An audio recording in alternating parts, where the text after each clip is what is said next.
사랑하는 자들아, 너희는 우리 주 예수 그리스도의 사도들이 미리 한 말을 기억하라. 그들이 너희에게 말하기를 마지막 때에 자기의 경건하지 않은 정욕대로 행하며 조롱하는 자들이 있으리라 하였나니, 이 사람들은 분열을 일으키는 자며 육에 속한 자며 성령이 없는 자니라. 사랑하는 자들아, 너희는 너희의 지극히 거룩한 믿음 위에 자신을 세우며 성령으로 기도하며 하나님의 사랑 안에서 자신을 지키며 영생에 이르도록 우리 주 예수 그리스도의 긍휼을 기다리라. 어떤 의심하는 자들을 긍휼히 여기라. 또 어떤 자를 불에서 끌어내어 구원하라. 또 어떤 자를 그 육체로 더럽힌 옷까지도 미워하되 두려움으로 긍휼히 여기라.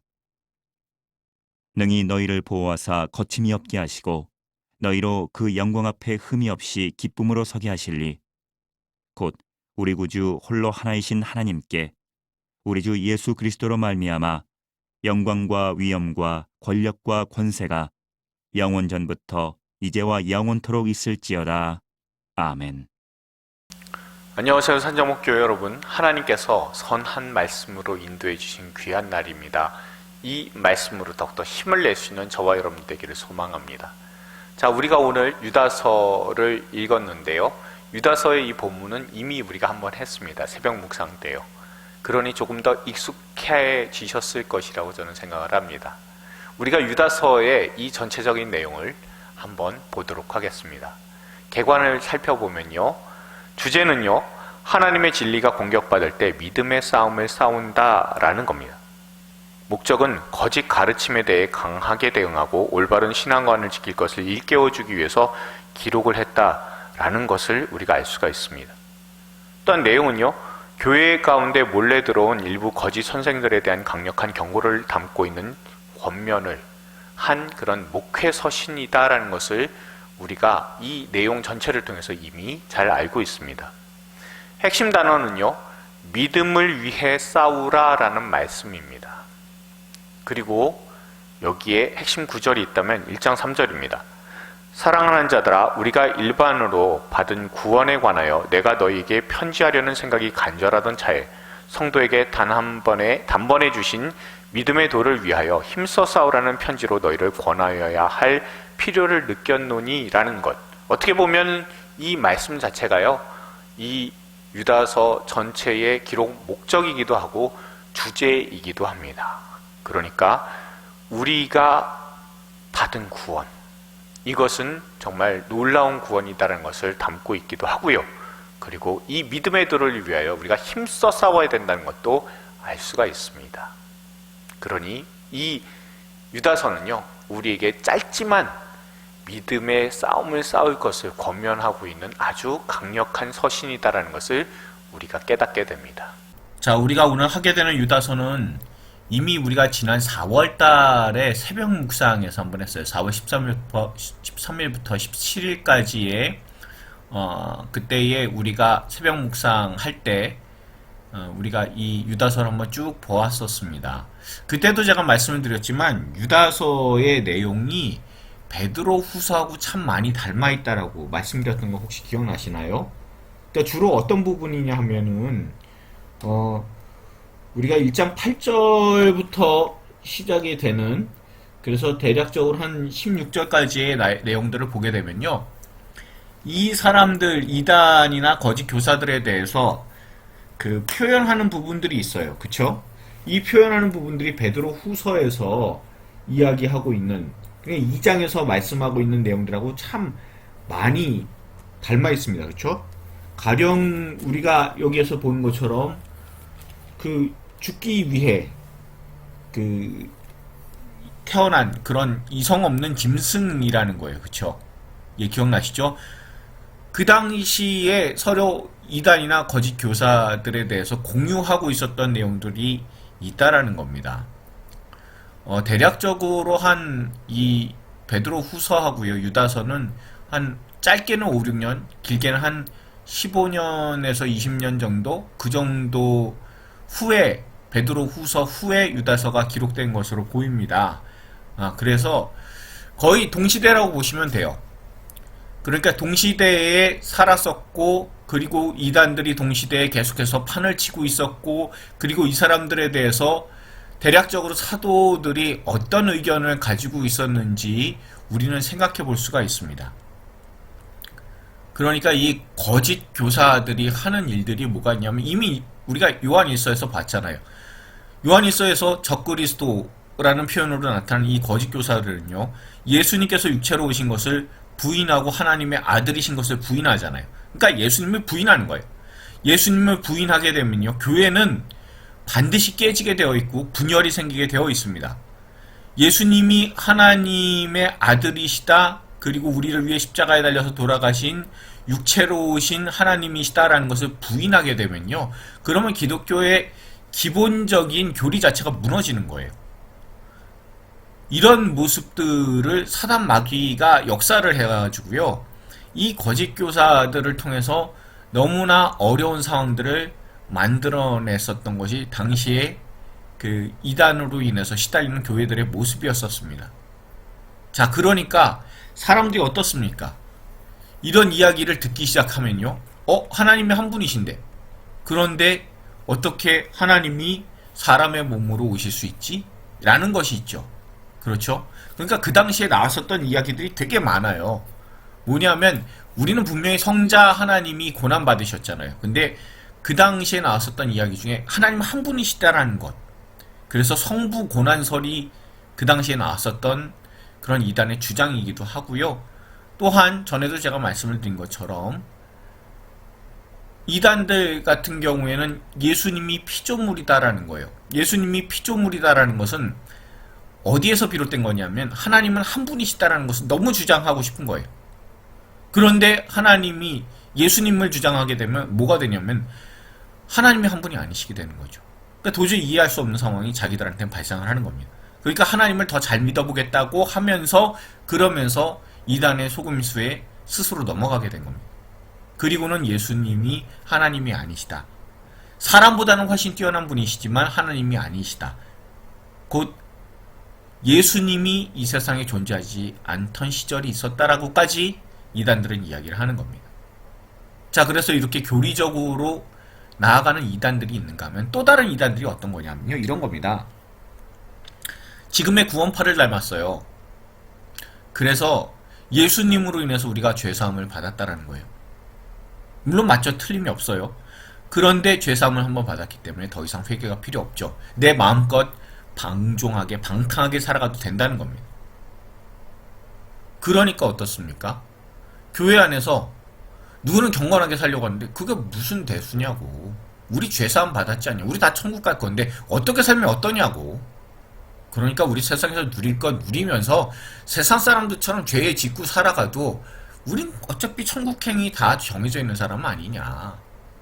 그러니까 마음 편하게 살자 라고 얘기를 하는 사람들도 있었어요.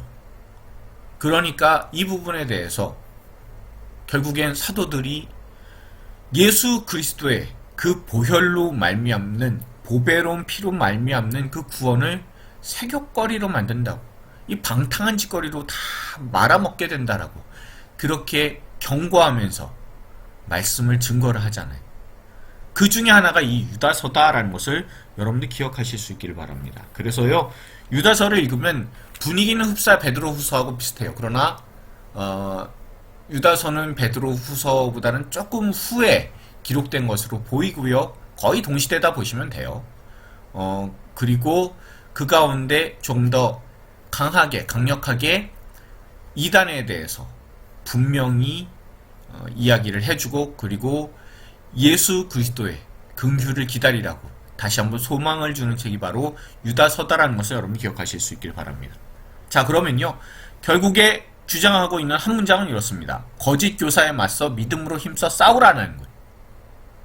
우리가 늘 믿음을 가지고 있다는 것은, 이 믿음은 내재되어 있는 것인 것처럼 보이지만 외부 환경에서 핍박을 하거나 유혹이 오거나 미혹을 당하거나 하는 상황 속에서 믿음이 하는 역할은 대단합니다. 그쵸? 그러니까 우리 안에 있는 것이 믿음이긴 한데요, 그런데 이 믿음이 밖으로 발현되는 상황이 발생을 해요. 그거는 유혹이든 핍박이든 외부에서의 공격의 상황이 발생을 했을 때입니다. 그럴 때 우리가 믿음 가지고 사는 것이 무엇인지 깨닫게 돼요. 다시 말하면 삶 가운데 고난이 있는데 이 고난이라는 것은 우리의 믿음이 어떤 믿음인지를 분명히 드러내 보일 수 있게 합니다. 외부에서 닥쳐오는 거짓 교사들의 미혹들이 있어요. 그렇죠?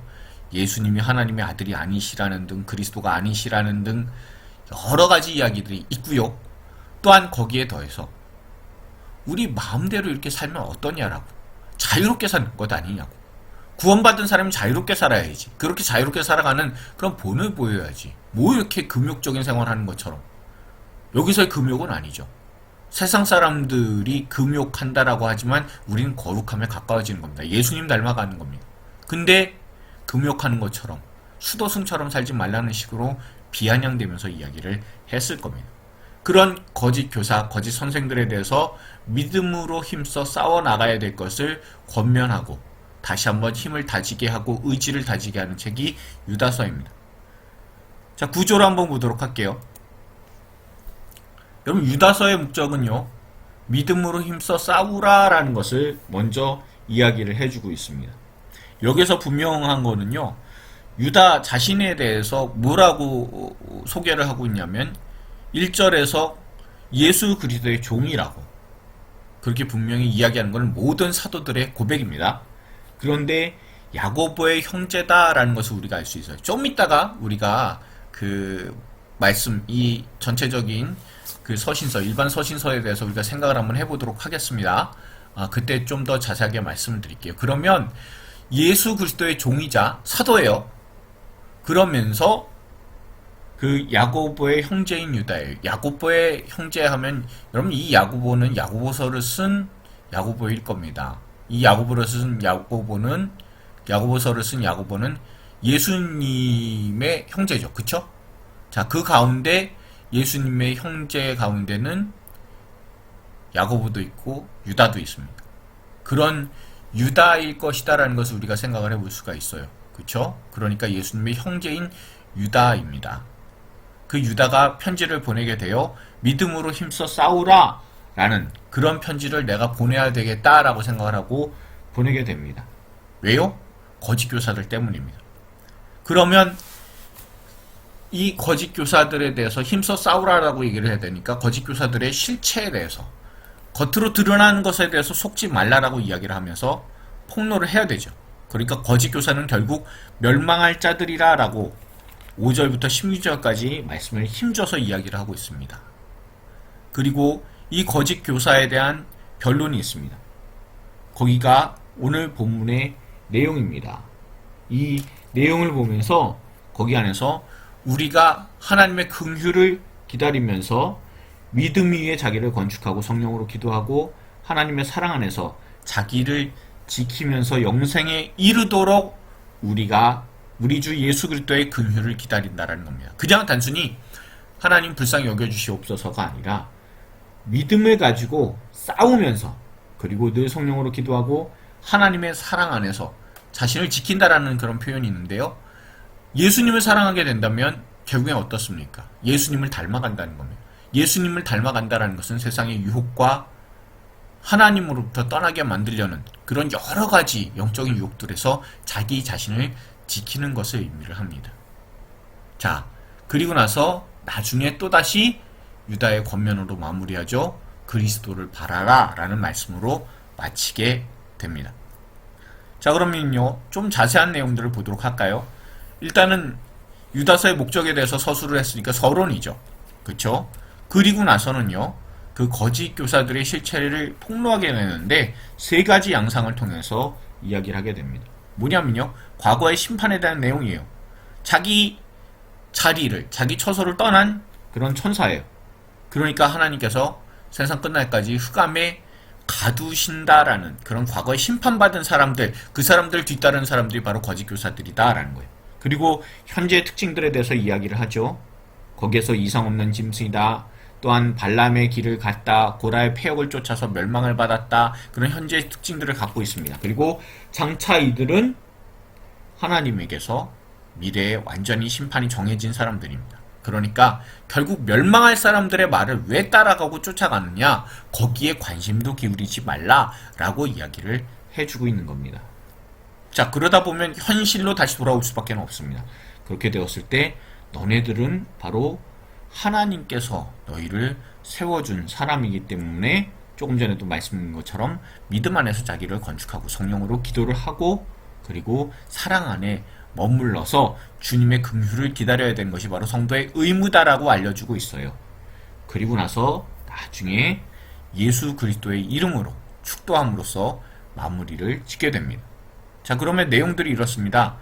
앞에 있는 내용들은요, 논쟁의 이유가 나와요. 그래서 배교의 본질, 그러니까 거짓 교사들의 실체라는 것을 이야기를 하고 있다면 뒤에 있는 방법은 논쟁에 대한 방법인데 배교에 대한 대책은 결국엔 긍휼을 기다리는 거예요. 그리스도를 바라는 것이 배교에 대한 대책이라는 것을 깨닫고 세상의 이야기에, 미혹의 거짓 교사들의 이야기에 홀려들지 말기를 바라면서 이 글을 적었다는 것을 우리가 알 수가 있습니다. 자, 그러면요, 유다서의 이미지를 볼게요. 네, 베드로 후서에서도 나타났었던 그 가면입니다. 그쵸? 근데 제가 이 그림을 선택을 한 거는요, 가면을 벗었는데 속도 비슷해요. 그러니까 거짓으로 나타난 사람의 속도 결국엔 별반 다를 것 없어요. 이 사람들이, 이단들이 아니면 거짓 교사들이 예수님에 대해서 이야기를 하고 그리고 또한 자기 자신의 삶이 자유롭다는 것을 이야기를 하고 있는데 결국엔 그 가면이나 그 속이나 똑같다는 거예요. 똑같아서 그래서 구원으로부터 멀어진 사람이다라는 것을 증명하고 있다는 것, 스스로 그렇게 나타내고 있다는 것을 여러분들 기억하실 수 있길 바랍니다. 자, 그러니까요, 유다서에서의 긍휼이 중심인 이유가 있습니다. 우리가 예배를 드리는데 예배의 자격은 뭐냐라는 거예요, 결국에는요. 그럼 세상과 하나님의 분명한 그 대비되는 그런 뜻이 있습니다. 세상은요, 결국엔 예배의 자격은요, 다 가식이라는 거예요. 거짓이라는 거예요. 보십시오. 자유를 주장하는 건 좋습니다. 그러나 그 자유 가운데 뭐가 있습니까? 방탕함이 있잖아요. 자신들이 만들어내는 기준이에요. 아니, 죄사함을 받았는데 내가 왜 굳이 율법을 따라서 하나님의 말씀이라고 하지만 그게 우리를 자유를 속박하게 만드는 건 아니야. 우리 마음대로 살 자유가 있지 않냐? 라고 이야기를 해요. 그렇지만 제가 늘 말씀을 드리는 것은요, 예수 믿는 사람들의 자유는 그런 자유가 아닙니다. 바로 죄를 짓지 않아도 되는 자유를 우리는 갖고 있습니다. 또한 우리에게 의무가 있다면 우린 거룩해질 의무가 있는 사람들입니다.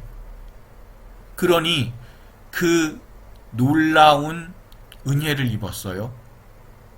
그러니까 예배를 드릴 수 있는 자격은요, 가식적으로 뭘 하는 게 아니라 하나님의 긍휼을 간절히 바라면서 나아가는 우리들의 모습이 정말 그것을 통해 믿음으로 구원의 그리스도를 기념하는 것이 예배의 자격을 가지게 만들어주는 겁니다. 여러분, 유다서에서의 강조점은 무엇입니까?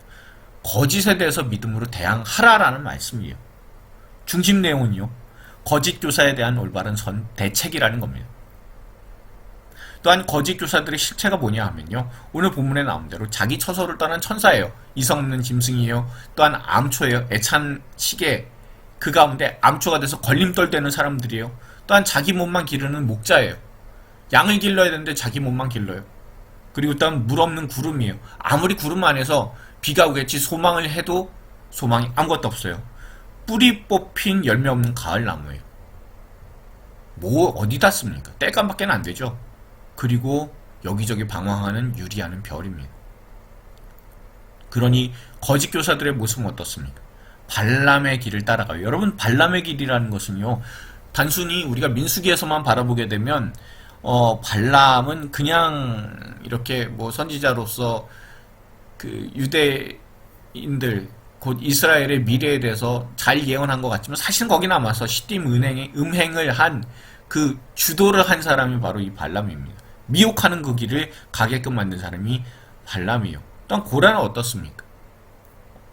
고라가 패역했을 때는요, 자기 자신도 우리도 하나님 믿는 사람 아니냐고, 왜 모세만 그런 영광을 누려야 되냐고, 그렇게 앞서서 나서서 패역을 함으로 말미암아 스스로 멸망하게 되는 그런 사건들이 나타난 사람들입니다. 그렇지 않습니까? 그러니까 거짓 교사들의 모습이 발람의 길을 쫓고 고라의 패역을 쫓는 그 민수기의 모습이 그대로 나타난 사람들이라는 거예요. 멸망할 사람들이라는 거예요. 그러니 그런 거짓 교사들에 대한 대처는요, 믿음으로 세워나가라고. 믿음으로 자신의 몸을 세운다라는 것은 성결한 생활을 한다는 것이고요. 또한 믿음으로 마음과 생각을 세운다는 것은 하나님의 말씀에 따라서 예수 그리스도를 닮아간다는 의미입니다. 그의 중심 메시지는요, 믿음을 가지고 긍휼하게 대하라 라는 것. 여기서 긍휼하게 대하라 라는 것은 자기 자신과 또한 믿음이 연약한 사람을 대한다라는 거예요. 자기 자신에 대해서 긍휼을 기다릴 줄 알고 또한 긍휼을 기다림으로 다른 사람들을, 믿음이 연약한 사람들을 저 사람 미혹당해서 넘어갔어라고 판단해버리고 끝내버리는 것이 아니라 그 사람에게도 하나님의 긍휼이 있어야 된다고 불쌍히 여기면서 대할 줄 아는 사람이 바로 거짓의 믿음으로 대항하는 사람임을 분명히 알려주는 그런 내용이 바로 유다서다라는 것을 여러분들 꼭 기억하실 수 있길 바랍니다. 묵상을 위해 질문합니다. 첫 번째입니다. 당신의 믿음이 흔들릴 만한 사건은 어떤 것이었습니까? 혹 이단이나 거짓 목회자들로 인해 믿음에 어려운 경우가 있었는지 한번 돌아보시기 바랍니다. 두 번째입니다. 예수님께서 경고하신 대로 가짜 그리스도가 빈번히 나타나는 이 세상에서 미혹당하지 않을 수 있는 가장 좋은 방법은 무엇입니까? 여러분 기억하십시오. 사단 마귀는 거짓 선생을 이용해서 끊임없이 미혹해 왔었던 그런 과거가 있습니다. 그리고 또한 지금도 있고요. 앞으로도 그럴 것입니다.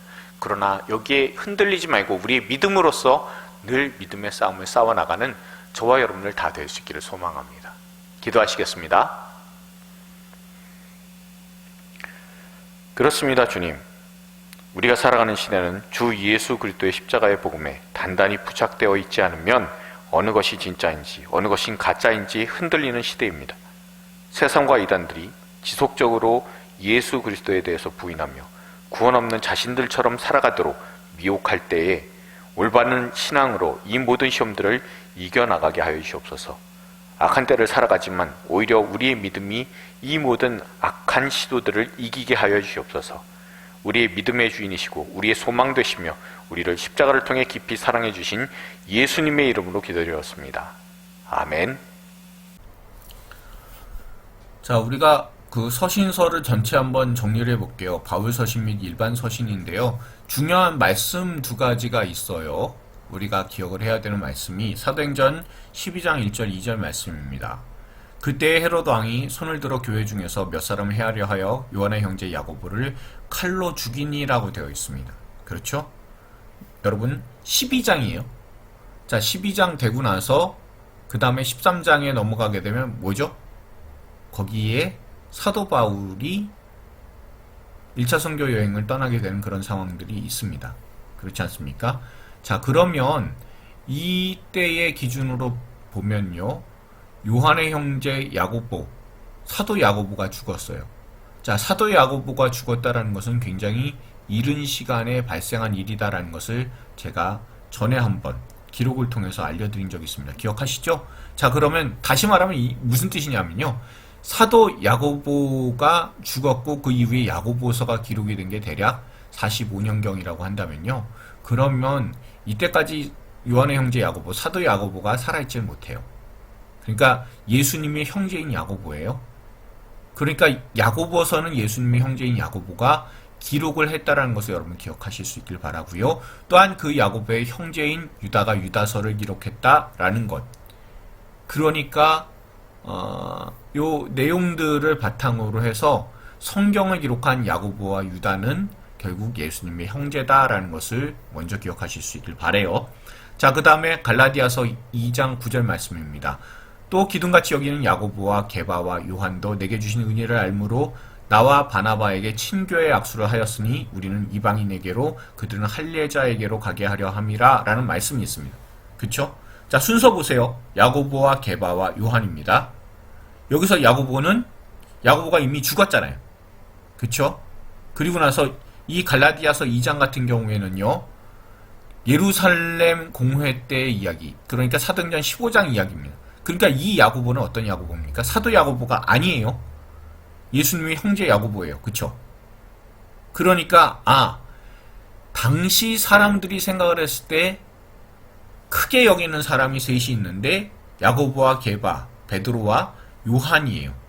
그럼 순서가 이렇게 매겨졌다는 것을 우리가 알 수가 있어요. 그렇죠? 야고보가 1번으로 나오는 이유는 당연히 예수님의 형제이기 때문이다라는 것을 우리가 알 수 있고, 그 다음에 베드로가 나오는 이유는요, 예수님의 수제자, 그 다음에 요한이에요. 요 순서를 여러분이 기억하시고 나서, 아, 그러면 일반인 서신이 이렇게 기록이 되었겠구나라는 것을 우리가 알 수가 있어요. 자, 그러면요, 우리가 전에 보았었던 표를 다시 한번 볼게요. 자, 사도 바울의 서신을 여기서 우리가 봤잖아요. 그쵸? 봤을 때 순서상으로는 왼쪽에서 오른쪽, 그리고 위에서 아래로 이렇게 기록했다라는 것을 제가 말씀을 드렸습니다. 그쵸? 기억나시죠? 그런데 이제 색깔들이 있어요. 자, 잘 보시면요. 제일 먼저 나오는 책이 로마서예요. 우리가, 그쵸? 롬, 고전, 고후, 갈이니까. 자, 그러면 롬, 고전, 고후, 갈. 이 빨간색으로 되어 있는 여기를 보시면 주로 구원에 관련된 내용들이 나와 있음을 우리가 알 수가 있어요. 자, 로마서에서는요, 중요한 게 의잖아요. 의롭게 된다는 거, 칭의예요. 자, 의인데, 의라는 것은 결국 구원을 의미를 합니다. 자, 구원을 받았다라는 것을 가장 중요하게, 그리고 굉장히 방대하게 서술해서 구원이 어떤 것인지, 왜 사람들에게 구원이 필요한지, 그 구원을 이루신 예수 그리스도는 어떤 분이신지를 분명히 알려주어서 사람들에게 구원이 필요한 이유를 선명하게 깨닫게 해주는 책이 로마서라고 제가 말씀드렸습니다. 고린도 전후서는 어떻습니까? 구원받은 사람들의 모임이 있어요. 그런데 그 모임 가운데서 교회 안에서 일어나는 다양한 발생하는 일들에 대해서, 문제들에 대해서 이야기해서 구원받은 자로서 살아가라는 그런 분명한 말씀이 있는 게 고린도 전서예요. 그래서 하나님의 영광을 위해서 사는 것이 성도다라는 거죠. 자, 그리고 나서 구원받은 사람들의 정체는 뭐냐? 라고 했을 때 그것을 선명하게 알려주는 것이 바로 고린도 후서입니다. 그렇죠. 너희는 하나님의 새로운 피조물이다 라는 것부터 시작해가지고, 그리고 그리스도의 편지고 향기고, 그리고 보배가 담긴 질그릇이고 하나님의 성전이다라는 것, 그것을 우리가 알려주어서, 그래서 구원받은 사람들이 어떤 사람들이 알려줘요. 또한 이 의롭게 되는 것, 구원받게 되는 것은 오직 믿음이라는 것을 선명하게 분명하게 알려주는 것이 갈라디아서입니다. 그러니까 구원에 대한 그런 내용들이 앞에 등장을 하게 되죠. 그렇죠? 자, 그 다음에 주제로 넘어가게 되면 에필골이라고 제가 말씀드렸습니다. 그렇죠? 여기 보라색이 아니라 약간 갈색으로 표현된 그런 책들이에요. 자, 사도 바울이 옥중에서 적은 글이지만 교회를 위한 글들입니다. 그렇죠? 그러면 구원에 관련된 내용 나오고 교회에 관련된 내용이에요. 그러면서 각각의 내용들을 보면 에베소서에서는 하나님께서 우리를 예정하셨다라는 것. 그러니까 교회 자체는 예정받은 사람들의 모임이에요. 그리고 그 가운데 빌립보서는 우리를 기쁨의 충만함이 있는 곳, 예수 그리스도를 본받는 곳이 바로 교회다라고 우리에게 알려주고 있고요. 또한 그 구원하신 예수 그리스도께서 교회 안에 충만하게 역사하신다라는 것. 다른 사람, 이방인이나 유대인이나 구별 없이, 차별 없이 충만하게 역사해 주신다는 것을 우리에게 알려주고 있습니다. 그래서요, 그 모든 것보다도 우월하신 그리스도가 바로 확실하게 드러나는 것이 골로새서임을 우린 깨달을 수가 있어요. 자, 그렇게 해서 교회에 대한 그런 내용들이 나오고 나면 그 다음엔 뭐라고요? 네, 초록색의 내용들이 있죠. 데살로니가 전서, 데살로니가 후서요. 여기에서는 예수 그리스도의 강림하실 것, 곧 종말에 관련된 내용이 나오고 있음을 우리가 볼 수가 있습니다. 그래서 데살로니가 전서에서 종말이 온다라는 것에 휘둘리지 말고 끝까지 믿음의 생활을 해 나가라라는 것을 우리에게 알려주고 있습니다. 그렇죠? 자, 그리고 나면요, 목회서신이죠. 여러분, 목회서신은 사도 바울이 두 번째 투옥되었을 때, 그러니까 파란색으로 되어 있는 시대 있잖아요. 그렇죠? 디모데전서, 디도서, 디모데후서 이렇게 되어 있을 거예요. 그래서 디모데후서는 유언이라고 말씀을 드렸습니다. 그래서 목회하는 사람들을 위해서 적었고요. 그리고 마지막에 빠져있는, 그러니까 그 사도 바울의 13권의 서신서에서 제일 나중에 등장하는 것이 빌레몬서예요. 그렇죠? 그래서 개인 서신입니다. 그러니까 순서가요, 구원에 관련된 것, 교회에 관련된 것, 종말에 관련된 것, 목회에 관련된 것, 그리고 개인 서신, 이 순서로 대략적으로 이 성경이 바울 서신이 배열되어 있다는 것을 우리가 알 수가 있어요. 그렇죠? 어떤 주제에 의해서 된 것이지 시대 순으로 기록이 된 것은 이렇게 순서를 잡은 것은 아니다라는 것을 제가 말씀드렸습니다. 그리고 이 순서에 대해서는 제 개인적인 그런 의견이에요. 그러니까 꼭 이렇게 해서 뭐가 되었다라고 여러분들 딱 고정관념으로 생각하시지 마세요. 그러나 거의 아마 맞지 않을까 생각합니다. 왜냐하면 이에 맞춰서 일반 서신도 대략적으로 배열이 되어서 그래요. 자, 그러면요, 일반 서신에 대한 내용을 한번 보도록 할게요. 일반 서신 여러분들 보시면요, 갈라디아서보다 조금 먼저 기록된 것이 사도 야고보가 아닌 예수님의 형제 야고보가 지은 이 야고보서입니다. 야고보서는 행함에 대해서 주로 기록을 하고 있죠. 그러니까 믿음이라는 것, 그리고 그 믿음을 보일 수 있는 행함이 중요하다는 것을 우리가 제일 먼저 알 수가 있어요. 그러니까 초대교회 때 믿음으로서 구원받는다라는 것, 그것도 있지만 믿음으로 구원받았음을 행함으로 드러내야 된다라는 것을 알려주고 있어요. 그러니까 어떻게 이제 믿음의 내용들만 막 강조를 했던 게 아니라 믿음의 행함도 분명히 강조가 되었다는 것이 기독교 초기부터 이루어진 역사라는 것을 우리가 생각을 해볼 수가 있습니다. 자, 그리고 나서요, 베드로 전후서죠. 저 때는 제가 말씀을 드린 것처럼 주후 63년, 68년이니까 이때 네로의 박해가 매우 심각했었던 그런 상황입니다. 그래서 감옥에 투옥이 되기도 하고 숨어서 저렇게 베드로 전후서를 기록을 해야 되는 그런 상황입니다. 그러니까 고난 이야기를 할 수밖에 없고요. 재림에 대한 소망을 이야기를 할 수밖에 없죠. 그쵸?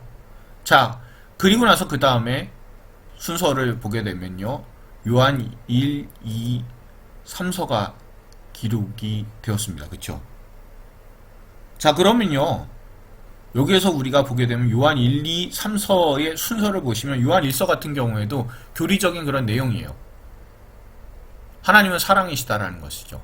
하나님께서 우리를 먼저 사랑해 주셨다라는 것을 분명히 말씀을 하면서, 그러면서 이야기를 하는 것이 예수 그리스도의 화목제물 되심에 대해서 말씀을 하고 있잖아요.